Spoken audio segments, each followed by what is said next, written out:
পৃথিবীর আপনি যেখানেই যান, আপনি যদি তেঁতুল খেতে চান তাহলে অবশ্যই আপনি টক তেঁতুল পাবেন। কিন্তু পৃথিবীর খুব কম জায়গায় আছে যেখানে মিষ্টি তেঁতুলের উৎপাদন হয়। তো আমি এখন আছি থাইল্যান্ডের পেচাবুন প্রভিন্সে। এই পেচাবুন প্রভিন্স বেসিক্যালি মিষ্টি তেঁতুলের জন্য বিখ্যাত।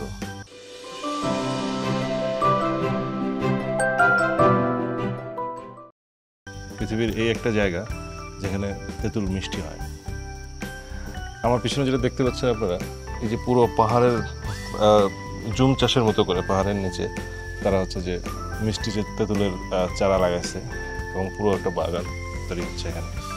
যদিও এটা আর্লি স্টেজে আছে, বড় গাছ না, এগুলো ছোটো ছোটো গাছ।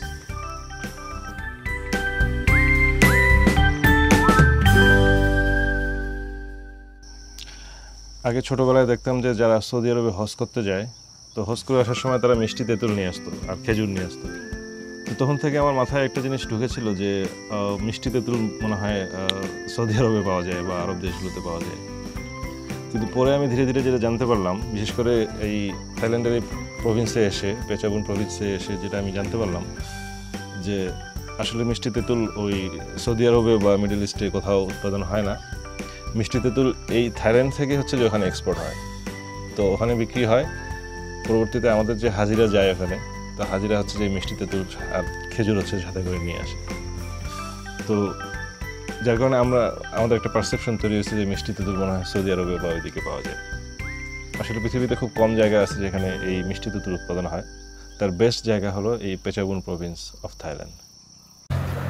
ব্যাংকক যাওয়ার পথে একটু দাঁড়ালাম কিছু মিষ্টি তেঁতুল কেনার জন্য। এখানকার মিষ্টি তেঁতুল বেশ ভালো এবং বেশ সস্তা, যদিও আমরা আমাদের দেশে পাই, এখান থেকেই যায়, এক্সপোর্ট হয়। সো চলেন আমরা একটু দেখি কীভাবে তারা বিক্রি করছে। এটা একটা বেসিক্যালি হাইওয়ের পাশেই প্রচুর পরিমাণে এই মিষ্টি তেঁতুলের এবং মিষ্টি তেঁতুলদের তৈরি আরও অনেক কিছু প্রোডাক্ট এখানে পাওয়া যায়। তো আপনারা যদি ঘুরতে আসেন তাহলে অবশ্যই এখান থেকে কিছু জিনিস কিনে নিয়ে যাবেন নিজের জন্য এবং সুভিনির হিসাবে গিফট করার জন্য।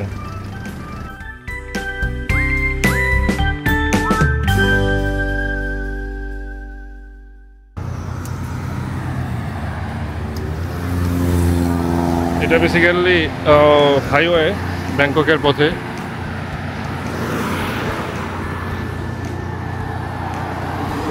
পিছনে যে পাহাড়গুলো দেখতে পাচ্ছেন, বেসিক্যালি এগুলো হচ্ছে যে এই পেচাবুন প্রদেশের পাহাড়, যেগুলি দেখার জন্যই আমরা এদিকে আসছিলাম।